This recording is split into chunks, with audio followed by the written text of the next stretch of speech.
যুদ্ধক্ষেত্রে সেনাবাহিনী কিভাবে নিজেদের জীবনের বাজি রেখে বীরের মতো দেশকে রক্ষা করেন তা আমরা সিনেমার পর্দায় দেখে থাকি। যে কোনো কঠিন পরিস্থিতির মোকাবিলায় কতটা দক্ষ ভারতীয় সেনাবাহিনী, বারবার দেশের বীর জওয়ানদের রুদ্ধশ্বাস যুদ্ধ জয়ের পর সেই শৌর্য দেখেছে গোটা বিশ্ব। আরও একবার দেখা গেল ভারতীয় সেনাবাহিনীর কখনো না হার মানা মনের জোরের উদাহরণ।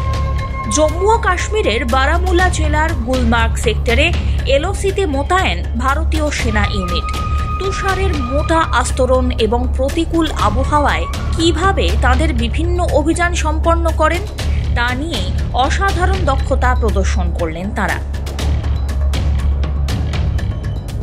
তুষারে ঘেরা লাইন অফ কন্ট্রোল, আর সেখানেই মোতায়েন করা হয় ভারতীয় সেনাবাহিনীর যোগ্য অফিসারদের। হিমাঙ্কের নিচে তাপমাত্রা, ভারী তুষার বর্ষণ, একই সঙ্গে অসহ্য শীত।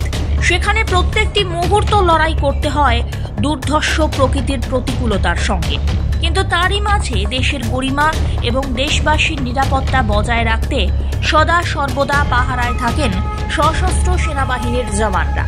কিন্তু অনেক সময় এমন পরিস্থিতি তৈরি হয় যা নিমেষে বদলে দিতে পারে গোটা চালচিত্র।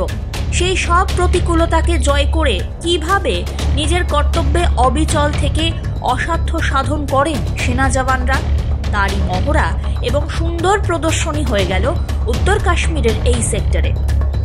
সেনা জওয়ানদের সঙ্গে বিভিন্ন সেক্টরে মোতায়েন থাকে ডগ স্কোয়াডের সারমেয়রাও। তবে একজন জলজ্যান্ত অফিসারের থেকে কর্তব্যনিষ্ঠা এবং দক্ষতায় কোনো অংশে পিছিয়ে থাকে না ডগ স্কোয়াড।